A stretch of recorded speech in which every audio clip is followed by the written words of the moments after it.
Hello, folks. Welcome back to the Smithy's Forge. I am your host, the Smithy, and today we are taking a look at the Transformers Titans Return Legends Class Brawn. Now, we already got a Brawn figure. In the Titans Return line, they are doing these odd little gimmick figures where they are just the heads. And they come with a little vehicle platform that turns into like two different vehicles and a weapon. I bought one of them, and I honestly was not thrilled with it, so I just decided to be done with that. But despite the fact that they did that, they still decided to give us an actual Brawn figure. And I'm actually really happy with this figure. Brawn himself was always kind of an off-the-wall character I enjoyed, because, he's the little dude who is probably about knee-high to Optimus, maybe. I think he's actually shorter than Bumblebee. And he's also one of the biggest hotheads that they have. He will throw a fist before he'll think anything through. And that's honestly one of the things I always loved about him. But, I'm very happy that we got the toy form, at least in this size class, because this size class actually is perfect for Brawn, because it's very tiny in comparison to the others. Especially actually for one of the Titans Return figures, come to think of it, this figure is very well painted and very well detailed. I mean, the detailing and the molding in the Titans Return line has actually been very good. But like usual, they got to save on the budget somewhere, so we usually miss out on paint. This figure, I think, has honestly just enough. Now, one thing they do with these Legends figures, and I would show you the gimmick if I still had, or if I actually had one of the Titan Masters near me, but these guys all have this little gimmick where they can seat one of the little head dudes because they all turn into these little robots.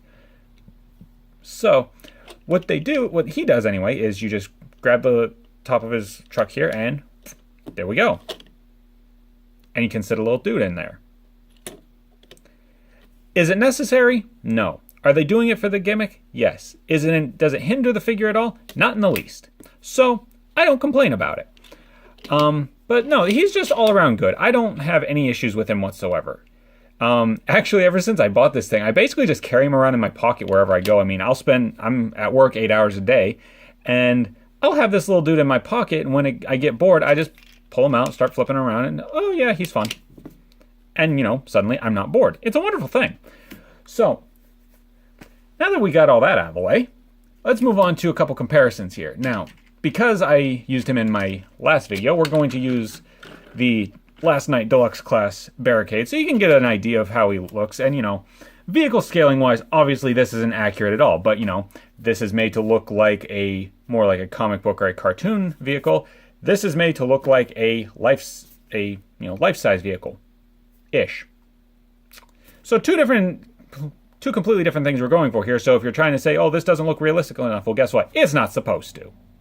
So, there's that one. We also have the Legends Class Bumblebee we got back in. This one actually was in the Age of Extinction line, which was actually, I believe, the third repaint of this figure that we got. This actually came out in the Generations line a while back. So, that's how they scale. Now, the thing I love about this guy is he's so simple to transform, but he's so satisfying to transform.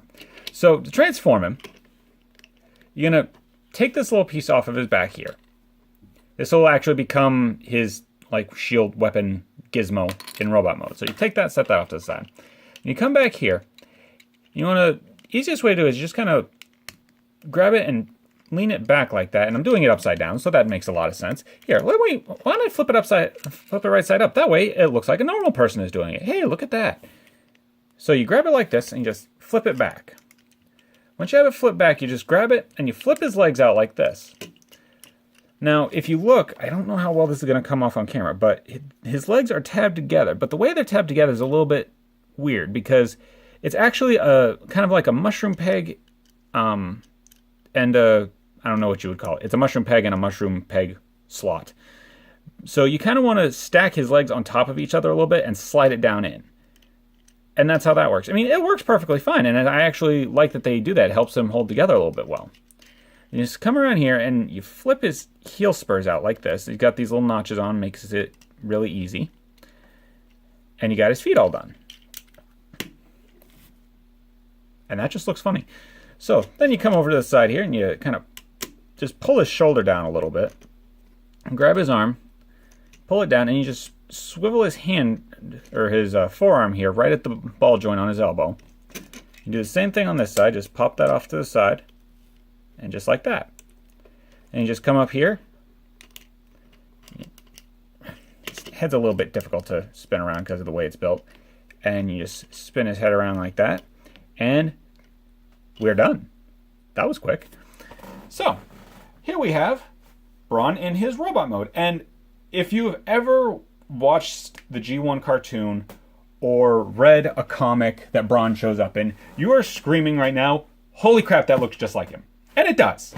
This is one of the most accurate representations of a G1 character that we've gotten in toy form recently. And I absolutely adore this guy. Like I said, I carry this little dude around in my pocket just to make sure I don't get bored in a day. I mean, he's just absolutely awesome. I'll try not to gush too much, but he's just so much fun. Get down to posability real quick here. We have, right here at his shoulder, we have a hinge joint which leads onto a ball joint that, oh, there we go, that's actually in his shoulder. So, you got all kinds of range of movement here. You got, he can punch himself in the noggin with his shoulder. Think! Sorry, I had a moment. And, ball jointed elbow, so you can do all kinds of different stuff with his elbow. Ball jointed hip and a mushroom peg swivel right at his hip, which is awesome. Well, flipped his heel in there. Obviously, you have the transformation joint for his knee, so he has amazing knee articulation. Obviously, nothing at the foot because, his foot and his shin are kind of the same thing.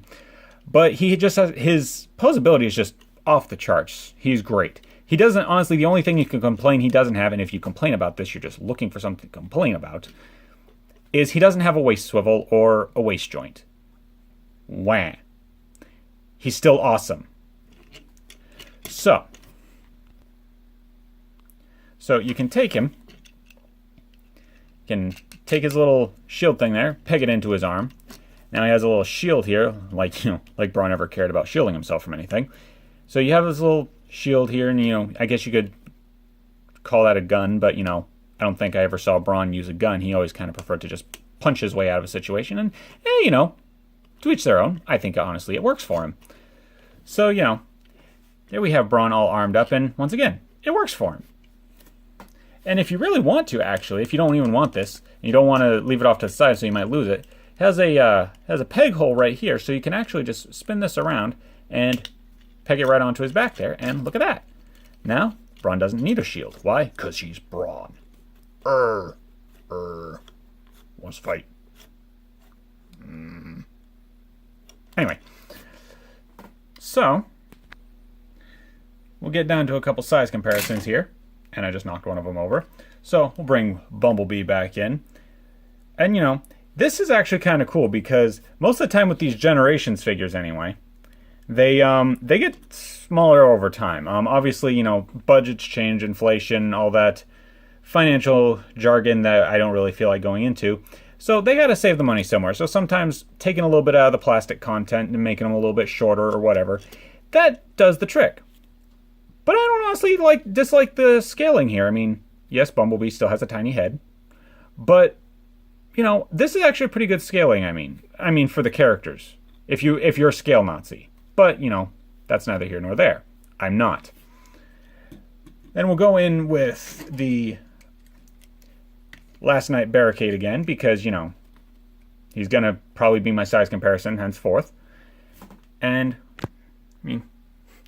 he's a little dude, but quite honestly, I still wouldn't mess with him. I'm pretty sure he could probably throttle Barricade, but that's my personal opinion. I'm kind of biased that way. So, take him out of the way. But yeah, not going to have this just be a gush fest, but this is one of the best figures I've honestly seen in the Titans Return line. And I would call it a 100% win. These guys are $10, so if you see him in the store, pick him up. He'll entertain you for hours. He really will. I mean, he's been entertaining me for days now. So, I'm going to call that good. I'm going to say goodbye to you. And that is the Transformers Titans Return Legends Class Brawn. And we will see you on the next installment of the Smithy's Forge.